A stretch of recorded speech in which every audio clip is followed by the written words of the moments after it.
Olá, tudo bem? Seja muito bem-vindo, seja muito bem-vindo. Você está na nossa página do YouTube. Meu nome é Rodolfo Bach e no vídeo de hoje vamos iniciar uma nova série de vídeos tratando das chamadas teses vinculantes do TST. Essas teses estão sendo criadas pelo TST em sede de incidente de resolução de demandas repetitivas, incidente de resolução de competência, ou seja, em sede de incidente de uniformização da jurisprudência, tanto no âmbito do TST quanto de forma nacional. Nós sabemos que hoje o TST ele vem cunhando o papel que nós chamamos de corte de precedentes, ou seja, nós temos um movimento de criação de precedentes em matéria trabalhista. Só que esses precedentes do TST são de natureza vinculante, ou seja, o magistrado, em regra, não pode se afastar do precedente. Tá? E aí, a partir disso, vamos começar a analisar os precedentes por tema. A cada vídeo, nossa proposta será analisar um tema específico e vários precedentes, ou um único precedente, caso exista precedente único sobre aquela temática. E o nosso tema de hoje, um dos mais importantes, a meu entender, é a famosa multa do 477. Vamos começar tratando a multa do 477 acerca do nosso precedente número 52. O que ele vai trazer? Reconhecida em juízo a rescisão indireta do contrato de trabalho é devida à multa do artigo 477, parágrafo 8º da CLT.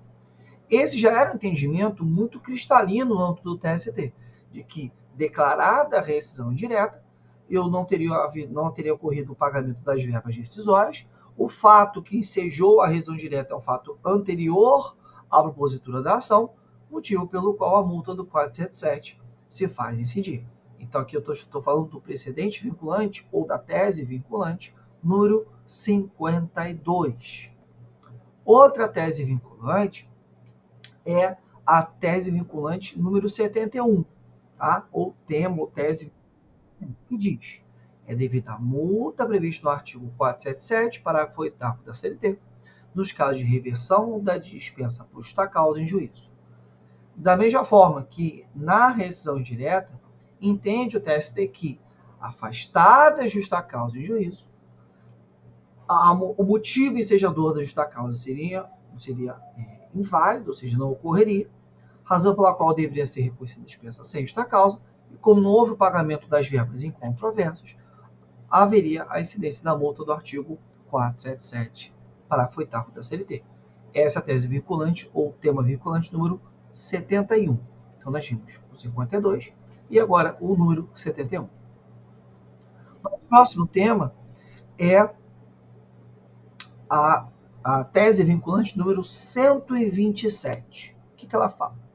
Extinto o contrato de trabalho na vigência da Lei 13.467, é devida à aplicação da multa do artigo 477, parágrafo 8º da CLT, quando o empregador deixe de entregar os documentos que comprovem a comunicação da extinção contratual aos órgãos competentes, em até 10 dias do término do contrato, ainda que as verbas rescisórias sejam pagas no referido prazo. Por que a tese vinculante número 127? Hoje a CLT, expressamente no 477 caput, no parágrafo 1º, dá a entender que o prazo de 10 dias não é apenas para pagamento, é para pagamento, é para entrega das guias do FGTS, seguro-desemprego, comunicação aos órgãos competentes, no caso aqui até o sistema social, e o pagamento também, ou seja, eu teria um chamado ato complexo, comunicação aos órgãos, entrega das guias e do próprio termo de rescisão, pagamento dentro do mesmo prazo.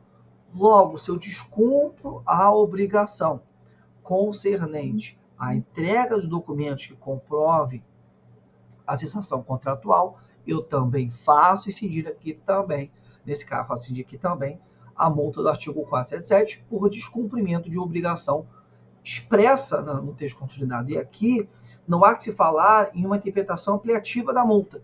A própria CLT diz quais são as obrigações a serem aplicadas no 477 caput. E o parágrafo 6º diz que as obrigações serão feitas dentro do prazo de 10 dias.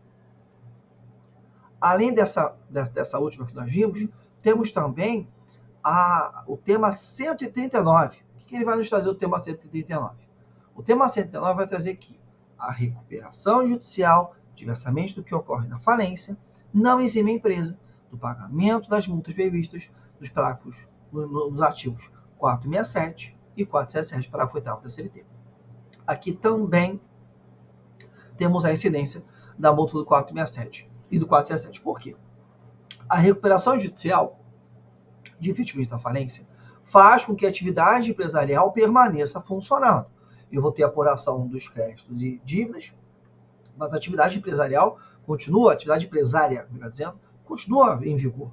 Por causa disso, se eu não respeitar, no caso, o prazo para pagamento das verbas, no caso, o prazo de 10 dias, né, ter as guias, etc., eu vou também ter a incidência da multa do 477. E se não pagar as verbas incontrovérsias até primeira audiência, também faz incidir a multa do artigo 477 da CLT. Então, é o tema 139. A multa do 467 e a do 477, ou seja, as multas do 467 e 477, incidem na recuperação judicial. Temos também a tese 142, que para mim eu falo que economicamente é uma das mais importantes, que ela vai trazer o seguinte, tese ou tema 142. A multa prevista no artigo 477, parágrafo 8º da CLT, incide sobre todas as parcelas de natureza salarial, não se limitando ao salário base. Essa, inclusive, era uma interpretação do TRT4, de que a multa do 477, quando diz a CLT com base na remuneração do empregado, você vai entender como conjunto de parcelas salariais, e não apenas o salário base, a parte fixa no contra-cheque do empregado. Então, por ser sobre o conjunto de parcelas salariais, ou seja, o chamado complexo salarial, eu vou ter a incidência da multa sobre todo ele.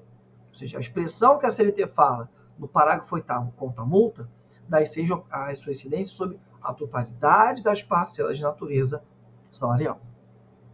Beleza? Tá? Então, tranquilo, tema 142. E temos ainda o tema 164, que é também muito vital para o nosso dia a dia da advocacia. Tema 164 ou tese 164, que diz: o pagamento parcial ou a menor das verbas decisórias no prazo legal, em razão do reconhecimento de diferenças em juízo, por si só, não enseja o pagamento da multa prevista no artigo 477, parágrafo 8º da CLT. O que é isso? Eu propus lá uma ação, em que, a partir daquela ação, foram reconhecidas diferenças salariais, que vão ensejar na declaração de diferenças de verbas decisórias. Portanto, essas verbas decisórias a maior foram declaradas em juízo. Por serem declaradas em juízo, não vão dar ensejo a multa do 477. Por que não vão dar ensejo? Porque o 477 ele não incide quando há uma controvérsia validamente trazida a juízo. Aqui é uma controvérsia válida, ou seja, essas verbas não existiam anteriormente. Elas só foram declaradas, essas diferenças, no processo. Então, declarando-se essas diferenças de verbas no processo, não há que se falar na multa do artigo 477, parágrafo 8º, por ser uma controvérsia estabelecida e definida em juízo. Quando eu falo nesse tipo de controvérsia, não há que se falar no pagamento da multa do 477. Então, essas diferenças de verbas não vão dar ensejo à multa do artigo 477, parágrafo 8º da CLT. É a tese 164 do TST. Temos ainda a tese 168, ou tema 168, que vai trazer o reconhecimento do vínculo de emprego não obsta, a aplicação da multa prevista do artigo 477, parágrafo 8º da CLT, salvo quando empregado comprovadamente der causa mole. Como assim? Isso gera um entendimento muito antigo do TST, no sentido de que o reconhecimento do vínculo de emprego em juízo, não obsta a incidência do artigo 477, parágrafo 8º da CLT, no caso a multa, porque trata-se de uma ação de natureza declaratória. Eu já estou declarando um vínculo pré-existente e, portanto, a mora do empregador quanto ao pagamento das verbas já existia. E, por já existir, também dar ensejo à multa do artigo 477, parágrafo 8º, o reconhecimento em juízo do vínculo de emprego. Isso é um atendimento já bastante antigo do tribunal, que agora se tornou tese vinculante. Alguns regionais, por exemplo, entendiam que não. O exemplo TRT2. Existia farta jurisprudência no TRT2 dizendo que a multa não incidiria no caso de vínculo reconhecido em juízo. Agora não. O TST entende que, por tratar de uma situação pré-existente, não haveria que se afastar a incidência da multa do artigo 477, parágrafo 8º, em se reconhecendo o vínculo de emprego. Aqui é a tese vinculante 168. E para fecharmos, temos a tese vinculante, ou precedente vinculante, que é o 86. O 86 vai falar o seguinte para a gente. O atraso ou homologação da rescisão contratual, quando o pagamento das verbas rescisórias é efetuado dentro do prazo legal, não enseja por si só a incidência da multa do artigo 477, parágrafo 8º da CLT. Aqui nós temos que fazer uma menção a ele, nosso atual vice-presidente do Tribunal Superior do Trabalho, ministro Maurício Godinho Delgado, que sempre entendeu, na época da antiga redação do artigo 477, quando a CLT exigia que para homologação de pedido de demissão de dispensa de empregado com mais de um ano de empresa, deveria haver homologação sindical, sempre se entendeu, no caso do ministro Godinho e parte do TST, que a rescisão contratual, ou seja, o término do contrato, é um ato complexo, que compreende não apenas o pagamento das verbas, mas o pagamento das verbas, a homologação sindical. Só que isso, com a própria reforma trabalhista, foi retirada a questão da homologação sindical.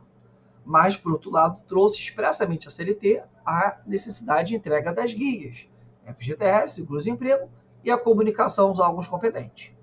Por isso, o TST, já um pouco antes da reforma trabalhista, já havia cunhado o entendimento de que a multa não incidiria. Por quê? Por entender que não estaria dentro do conceito da obrigação ensejadora da multa a homologação sindical. E agora, após a reforma trabalhista, a homologação sindical passou a ser vista apenas em convenção ou acordo coletivo, não é nem mais obrigatória pela CLT. Então, o TST, mantendo uma jurisprudência um pouco anterior à reforma trabalhista, continua entendendo que a não homologação da rescisão contratual, quando já quitadas as verbas, porque a quitação das verbas nós vimos que é obrigação contratual na rescisão, não dá ensejo à multa do artigo 477, parágrafo 8º da CLT.